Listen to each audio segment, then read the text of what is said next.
Hello, this is Matt on the Moon Lambo channel. What if I told you that there is an XRP buyback program proposal from an actual, reputable, and very real investment firm?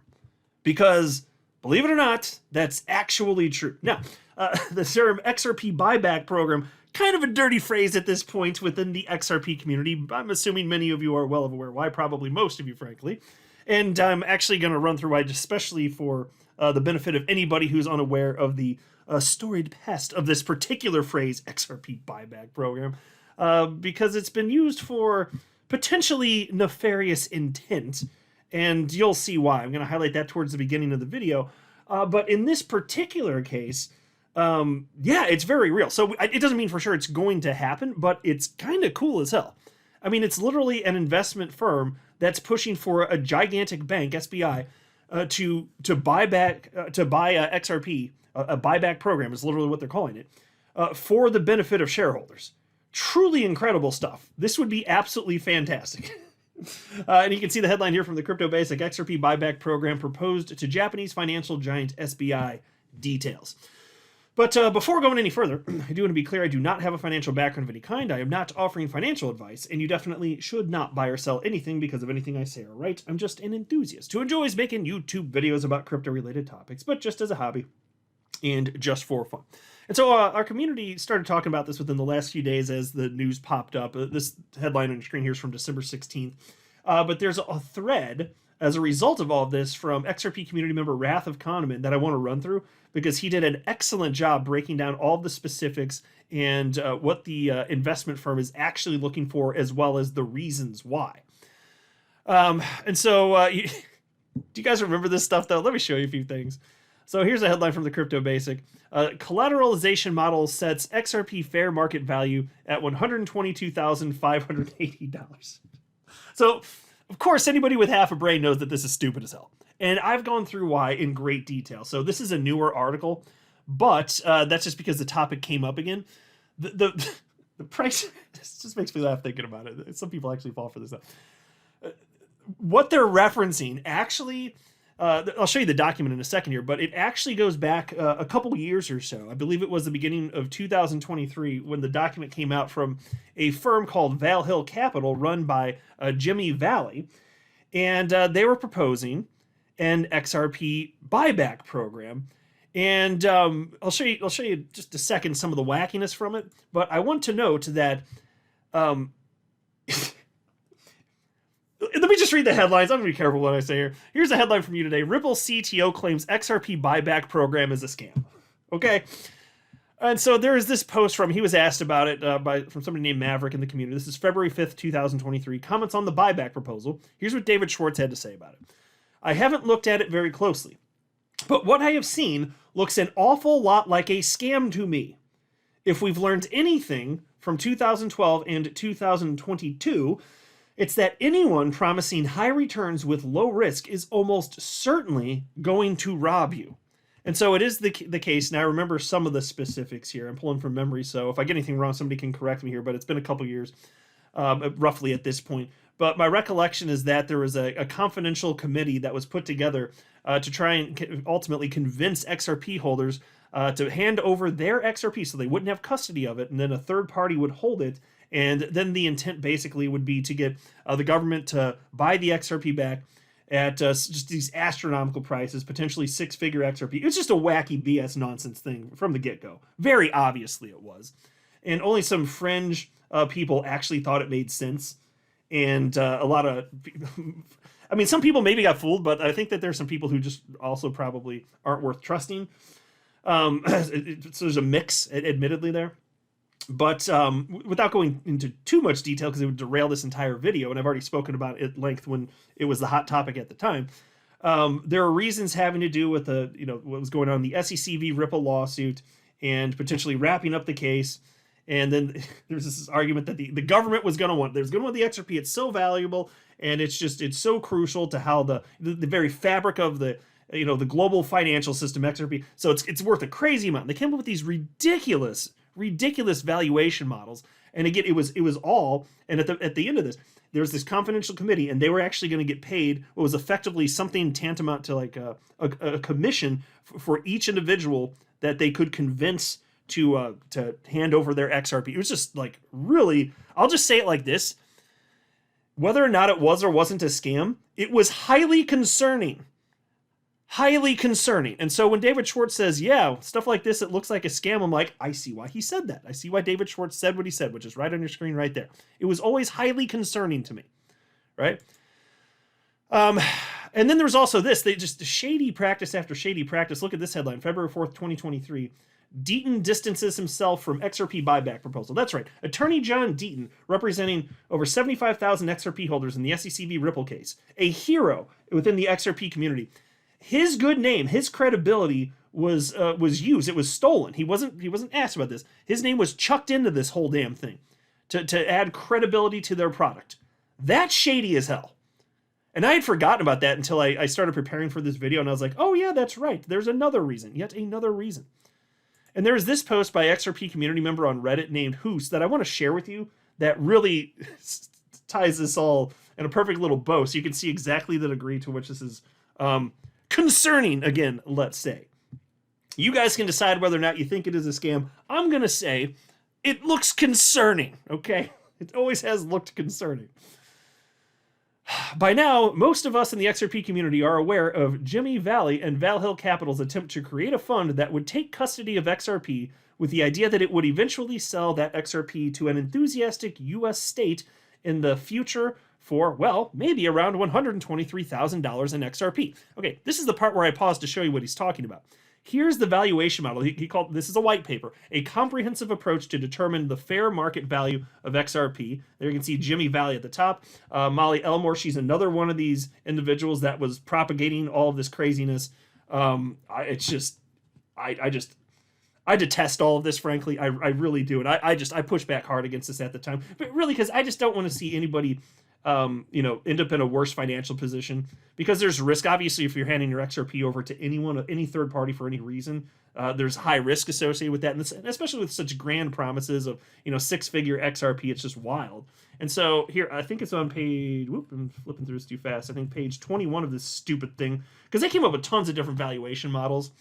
But here you can see where I'm circling on the screen here, they had a valuation model for XRP to reach $122,580. That's what we were working with here. And then they slapped John Deaton's good name on this. They just slapped it on there. And then Deaton did the smart thing and distanced himself from it. So anyway, this poster Hoos on Reddit continues. He wrote, the ridiculous nature of this claim was what motivated many in the community to further investigate the individuals behind this claim. As the old saying goes, absurdity is the favorite mask of criminality in markets. And to that end, a huge backlash across social media results in a walking back of the narrative of the buyback committee. A good example was Crypto Lulu, that's another XRP influencer, I haven't seen him in a hot minute, on January 24th of 2023 with the video, "This deal will probably never occur." So yeah, he's one of the people that was involved, and he started walking it back after, because what happened was that a document about all this, it actually leaked and it wasn't supposed to. And I could be misremembering. I think it was Crypto Eddie that divulged this. I could be mistaken. I apologize if so. I think that was the case. But regardless, the document got out, and it was spread throughout the community. And then the tune started to change a little bit. But it was just the wackiest stuff here. Anyway, then he says, having observed how this operation has been executed, I am left in no doubt that the intention of the individuals at its heart was to take possession of XRP and, with no risk to themselves, reward themselves in fees for having done nothing more than convincing gullible or desperate individuals to part with their small holdings of XRP on the promise that even 100 XRP will make you a USD millionaire. And by the way, they're not kidding there. In fact, let me show you this. If we flip to the very end of this, what they're calling a white paper, right towards the end here, look at this. XRP priced to $1 million by 2062. Look at what they're doing. That is absolutely insane. They have to know this. I don't think they're stupid people. That's why I'm like, how could they not know that this is just ridiculous? I find that hard to believe, right? Really burns my biscuits. So anyway, back to this post here, though. And I'm glad that he wrote this up, because he did a good job. And he posted this a couple years ago. The buyback proposal indemnity clause would ensure that any attempt at legal recourse in the event that the committee failed to achieve their impossible buyback price would be left dead in the water, while the committee and its cabal of influencers could charge hundreds of millions of dollars in fees for doing little more than shifting some paperwork. I don't give financial advice, but I'd say to anyone that is considering parting with their XRP in exchange for an NFT that is an ESDF, that's electronic special drawing right, an electronic version of the IMF's international reserve asset, please be aware of the predatory nature of this proposal. The content of the buyback proposal is telling. The use of terms like ESDR and the inclusion of names such as JP Morgan, PolySign, and most notoriously the reference to John Deaton's law firm, the Deaton Law Firm, without his consent, knowledge, or permission are, as far as I'm concerned, classic indicators of deceit. Great write-up. That's exactly what happened. And this is why I was screaming this to anybody that would listen a couple years ago. And I don't think ultimately anything came of this. And if it did, please let me know if I'm missing something here. But I think it ended up being dead in the water. I sure as hell hope so. I don't think anything good could come of this. Now, that said, there's a reason I'm highlighting this, just so that you know the history and why I'm saying what I'm saying. It doesn't mean that a buyback program could never exist for any given asset necessarily, but it's notoriously known in our community because of this. This has been endlessly discussed within the community literally for years because of these individuals with these wacky ass price predictions and or price models. That's what they call them, the price models here. Okay. But there's a real one here, and it's nothing like this. There's a real XRP buyback proposal, and nothing like that. And it's with SBI, which, by the way, is one of Ripple's most long-standing partnerships here. Here you can see a headline literally published, forever ago. Look at this. January 29th, 2016, and this is from CoinDesk. Japan's SBI Holdings teams with Ripple to launch new company. So they've had a partnership for a long freaking time. Over 8 years at this point, coming up on 9 years, actually. So that leads us to the new development here. And again, this is actually real. In fact, so it's with GAM Investments. And here you can see the phrase right here. This is from their press release, Xrp Buyback Program. And so some of you may have heard about this to this point because, the community's been talking about it the last few days. But I want to share with you this thread from XRP community member Wrath of Kahneman. He posted the other day. And it kind of gets to the heart of this. And I think that this is something that would be very positive. Now, mind you, I don't buy into this idea that, even if this happens, that it's going to immediately pump her bags or something like this. But it's one more thing, and it really does tell you, like, a firm like this, to even be pushing for something like this, it couldn't be more obvious that this particular investment firm, and SBI undoubtedly believes this too, XRP is a winner in the space, and it's just here. It's a permanent fixture in the space. So if everyone that believes that is correct, then over the long haul, price of XRP goes up substantially. Not to 6 or 7 figures, but yes, much higher. So anyway, here's what he said. An XRP buyback? Understanding the news about GAM Investments' request of SBI, a thread. It's wild to see this in an open letter addressed to SBI. Yesterday, Crypto Eddie discovered this provocative document, and SBI Holdings investor GAM Investments is asking SBI to consider buying back XRP. It's a great catch. Thank you. And so credit to Crypto Eddie, of course. And then it says, here's the too long didn't read version. The issue, GAM is unhappy with the value of their SBI investment. The diagnosis, SBI is not leveraging their Ripple and therefore XRP investment. And so I'll just pause to note, and he does mention this later, but in case you're confused by it, since they Ripple and XRP, because sometimes people intentionally or accidentally conflate Ripple and XRP as if they're the same thing. No, literally SBI owns a chunk of Ripple. So he's referencing both Ripple, the company, and also XRP, the decentralized cryptocurrency. And so then he says the solution, clarify your crypto strategy and buy XRP to boost shareholder value. SBI owns 8 to 9% of Ripple, and that stake in Ripple's XRP holdings is theoretically worth more than SBI's entire market capitalization. GAM contends this is destroying SBI shareholder value. It gets worse. GAM claims SBI has been unclear about crypto, especially Ripple's blockchain tech. GAM complains, and this is a quote, "Your company presentations, while very long and detailed, are very confusing," end quote. People who have read SBI's pronouncements over the years are nodding their heads. GAM is asking for transparency that, and I got a few things listed here, SBI published a live value of their XRP holdings. SBI details clearly its crypto business strategy. SBI provide a clear net asset value. Quote, "We'd be happy to assist your investor relation department to develop an investor-friendly webpage to communicate such info." So they want investors to be aware of this because their perspective is that any investor in SBI would be thrilled if the company were putting money directly into XRP, which I wouldn't mind seeing. I wouldn't mind seeing that at all. I wish more companies would do it. That'd be fantastic. And then he says, the big news is they want SBI to have an active XRP buying program. They suggest SBI shareholders would benefit more if instead of a cash dividend on their shares, they use the cash to buy XRP, comparing it to MicroStrategy's approach to Bitcoin. And so here I got to pause to say, from what I've seen from the proposal as stated, it would be different from what MicroStrategy is doing because without getting too into the weeds, at least my understanding is that MicroStrategy is doing something that is effectively, I mean, it's tantamount or literally using leverage. And so there's a chance that MicroStrategy could get liquidated. The figure that I saw, if accurate, so just take it for what it's worth. I'm not promising that this is 100% accurate, just from what I've read from conversations about this on social media, though. If Bitcoin price were to drop below something like 16,000, 16,500, what I read, I can't remember who it was from, but it's somebody who I trusted.